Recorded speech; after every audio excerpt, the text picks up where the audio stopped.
World War II is the story of two relatively small world powers and their attempt to take over the world. After the First World War, Germany had been hit by a set of crippling reparations from the Treaty of Versailles. These demands decimated the German economy and brought nearly all Germans into utter poverty. Similar to Germany, Japan was also in a dire economic situation after the First World War. In 1939, Japan's government was taken over by a military regime.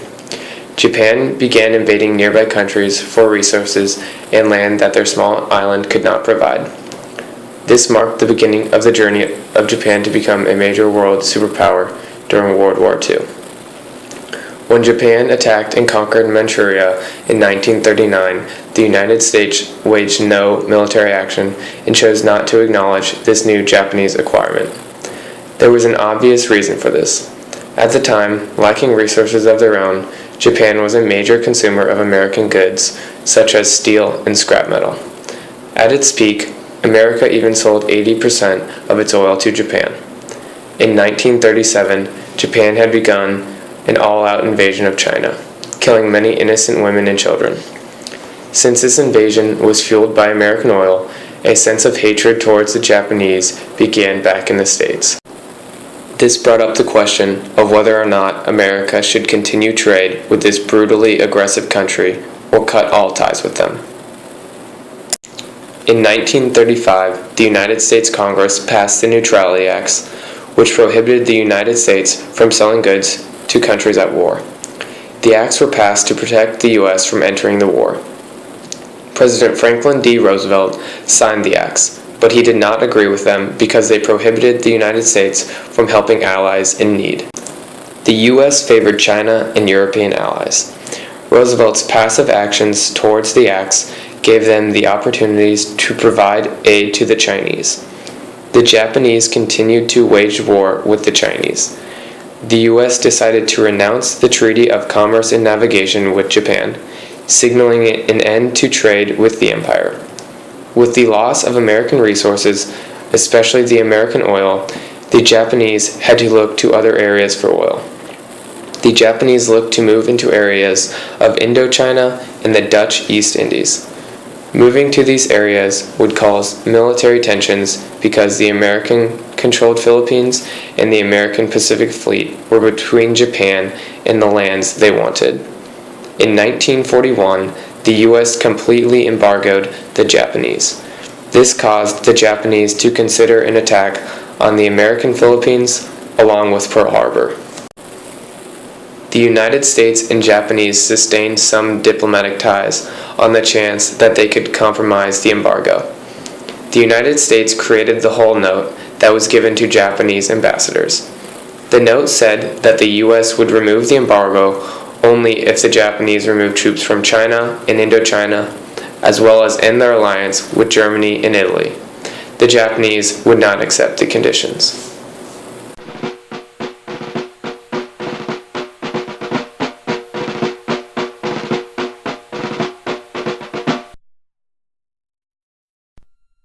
We interrupt this program to bring you a special news bulletin. The Japanese have attacked Pearl Harbor, Hawaii by air, President Roosevelt has just announced.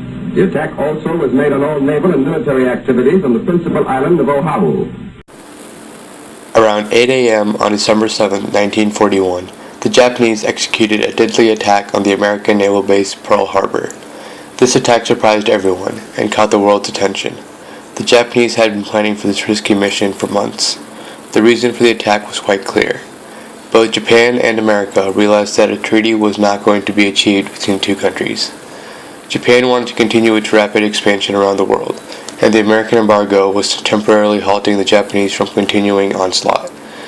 Soon the Japanese had had enough. On November 26, 1941, Vice Admiral Chuchi Nagumo readied his naval fleet and began their 3,000-mile journey from Otorafu Island to slightly north Oahu, where the attack was to take place. A week and a half later, the Japanese had reached their final destination, 230 miles north of Oahu, and were prepared to attack.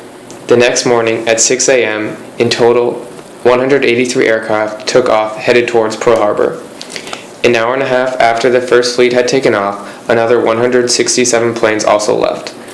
As part of the element of surprise for Japan, the morning of the attack was on a Sunday. This was usually a day of rest and relaxation for most Americans. Many of the soldiers were either sleeping or eating breakfast. A written account by Marine Corporal E.C. Nightingale aboard the USS Arizona reads, "At approximately 8 o'clock on the morning of December 7th, 1941, I was leaving the breakfast table when the ship's siren for an air defense sounded. Having no anti-aircraft battle station, I paid little attention to it. Suddenly I heard an explosion. I ran to the port door leading to the quarterdeck and saw a bomb strike a barge of some sort alongside the Nevada, or in that vicinity. The Marine Color Guard came in at this point saying we were being attacked. By 8 o'clock a.m., the base was ready to fight back. Admiral Husband Kamel sent out a dispatch saying this was not a drill, but in fact a real battle.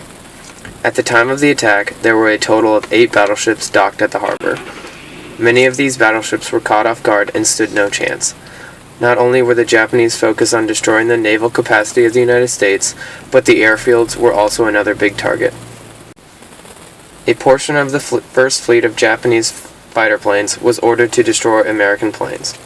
This proved a huge success for the Japanese since the planes on the ground were parked wingtip to wingtip, making easy targets. Once again, the Americans were caught off guard and suffered catastrophic losses. Within 2 hours, the attack on Pearl Harbor was finished, and the Japanese ships left for home. In these short 2 hours, the Japanese were able to sink 4 U.S. battleships, the Arizona, the California, the Oklahoma, and the West Virginia. The Nevada was beached, and 3 more battleships received considerable damage. From the attack on the airfields, the Japanese were able to strike a powerful blow, destroying 188 airplanes and damaging another 159. A total of 2,335 servicemen were killed and 1,143 were wounded. 68 civilians were also killed and 35 were wounded. News of the attack brought shock and anger to the American public. By 12 o'clock p.m. the next day, President Franklin D. Roosevelt addressed the Congress and asked them to declare war on Japan for the horrendous crime they had committed. Within hours, Congress declared war, and the United States of America had officially left its stance of neutrality and entered World War II. The Japanese bombing of Pearl Harbor was a major turning point in the grand scheme of World War II. Up until that point, President Roosevelt had struggled to unify the country's support to enter the war. The bombing brought the whole nation together in support of war. While at first the bombing seemed to be a huge victory for the power-thirsty Japanese, it soon became clear that there was now a shift in power. The bombing allowed the U.S. to go from limited support to the Allies with Lend-Lease to specific support transporting troops and supplies across the Atlantic Ocean. The United States' involvement increased the number of escorts available to prevent U-boat attacks and to close the Atlantic Gap. Mastermind of the bombing, Admiral Yamamoto, is reported to have said, "I fear we have awoken a sleeping giant." Yamamoto was quite correct. As the United States entered World War II, a huge source of raw and manufactured materials and men became available to the Allies. From that point on, the Axis powers were outproduced, outgunned, and outfought. Many historians believe that if the United States had not entered the war, there would have been a possibility that the stalemate in Europe would have eventually been overpowered and would have helped give Germany the momentum it needed.